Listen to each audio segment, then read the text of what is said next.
What happened to the footage, man? What happened to your footage? My camera cut off. I love you, Canon, but your battery life sucks. Okay, what happened to your backup footage? You had 2 cameras, man. Gee, are you laughing? You laughing? It cut off a couple of minutes after yours. That's jacked up. Jacked up. I'm Lori Paul, and I have a brain tumor. Her story was like ours, one of conflict making its grand entrance at the most inconvenient time. For Lori Paul, conflict came in the form of a brain tumor. We want our heroes to conquer or capitulate only to rise and conquer again. But for some real-life heroes, defeating their villains isn't that easy. Lori is facing conflict after conflict and recurrence after cure. Dionne and I know her story because it is our story, so we had to meet her. But we didn't know how hard it would be to find her home in Dallas, Georgia, and to get her or us on camera. Let's see. What street are we looking for? We'll get to you soon, Lori. Dionne and I overplanned every endeavor before her lupus and my brain tumor symptoms told us to crawl into the nearest bed or walker that would have us.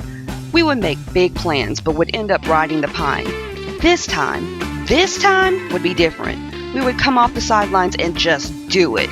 We would talk to people who inspired us, people who faced chronic illnesses but still put one foot in front of the other, sometimes in big ways, sometimes small.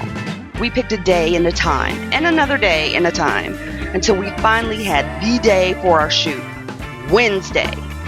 And then... A filmmaker had to cancel. What? Yeah, but it's okay. We can film it ourselves. It'll be just fine. Today, we are going to visit At least Lori I hope Paul. we'll be fine. Lori has an interesting We were feeling story high that from is coming gonna off the inspire you. sidelines. Dionne bought a camera. We were just doing it. Seriously, have a where have brain I tumor heard that moment. before? So, let's do this again.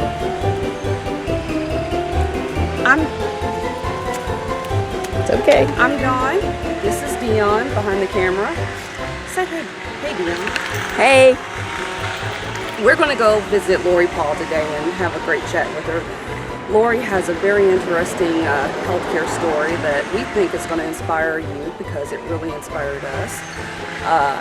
The challenge today is whether we're going to be able to get there on time and whether Lori is going to be able to answer and take up our challenge. So let's go. All right. 2 Chevrolet? Oh, is it locked? Even I our can't get in the chariot car. was All conspiring right. against Sorry. us. Car's locked. Still, the locked door seemed a bit poetic. Oh. We were unstoppable.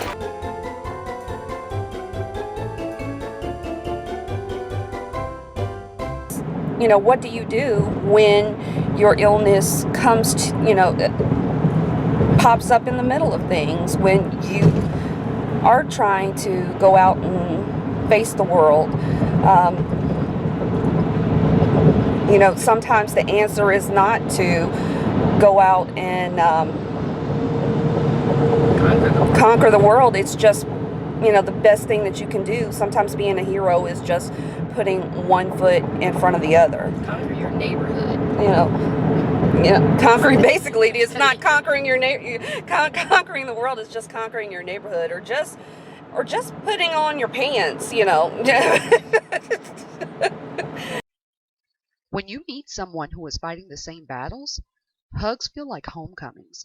Glasses of lemonade taste like a family recipe. Oh, it's settled. Lori Paul is our sister.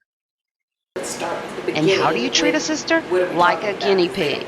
The interview started out like a midnight public access show with no trace of our backgrounds in media, healthcare, or law.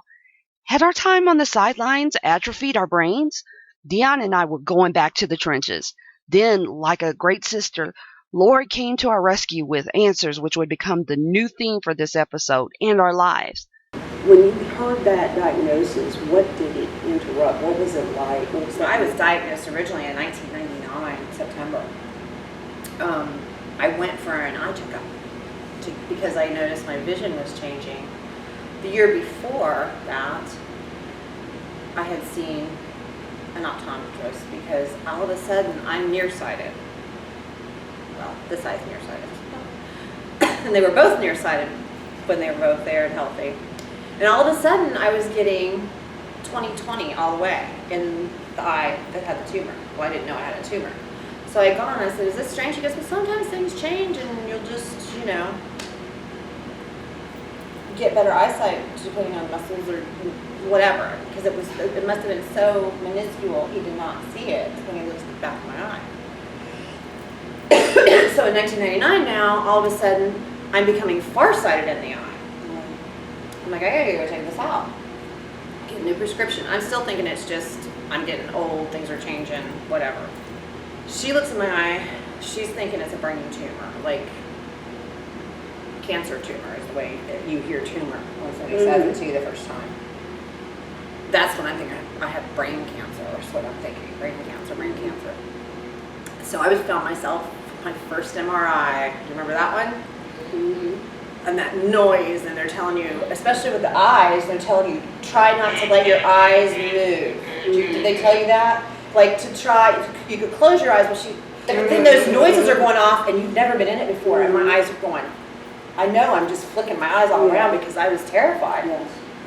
And then when we go to see Nancy, she explained that the tumor has receptors on it that can,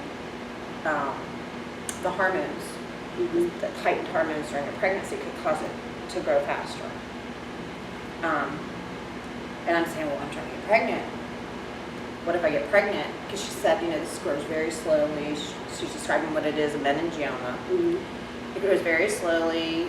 To go in and do surgery, you wouldn't be able to save your sight, which at that point was very scary because it was going to be an immediate loss. Mm-hmm. I got used to it as it gradually went away. But at that point, that was very terrifying. Mm-hmm. You just never think you're going to hear.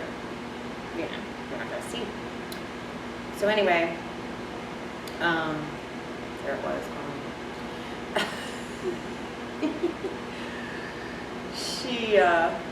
So we decided to be proactive and have radiation. Mm-hmm. I wasn't in fear of dying from it. It just never hit me that I would die from it. I just kind of knew what I wanted to accomplish, which was have children with Joe. So I just went forward. I just kept going forward because there wasn't really another choice. It wasn't going to kill me according to what they were telling me. I could do this and it might help. And then I could keep going. It was like, instead of it being a roadblock, it was a huge bump to me. What were you asking that was so difficult for the insurance company to provide? I don't understand this. The doctors at Emory, the surgeons at Emory, wanted to do a full craniotomy. Well, partial, but they were going to take literally this whole part of my head off. Laid over there. After they had drained my spinal fluid, it was still the freakiest thing I could think of. Flip your brain back and poke around in there, and I'm thinking, it doesn't need to open up. We don't need, I'm thinking, this is my brain. Suddenly, the interview blossomed into a perfection of high fives, jinxes, and a promise to take a field trip. Hilarious and heartwarming challenges were made and accepted, and the cameras caught none of it, which leads us to the happy warriors. The day had become a beautiful calamity, and that was okay. Lori mercifully granted us a do-over. We left with big hugs, even bigger smiles, and gratitude for our future reunion. By the time you watch this, Lori will be facing another brain surgery. I will be undergoing tests at the NIH, and Dionne will be facing God knows what. June will be a hurdle for us all. Truthfully, so was the day of the shoot, and not because the camera or the locked doors acted as villains. Our bodies hurt, but we made the decision to come off the sidelines and say, today we'll move the world a little bit. Life could happen to anyone. But sometimes the best answer to conflict isn't a perfect one. It is to live life anyway. Thank you, Lori, for teaching us this lesson, and for our Love is Blind t-shirts. We'll wear them with pride. And thank you for the best glass of lemonade ever. It is as sweet as you are.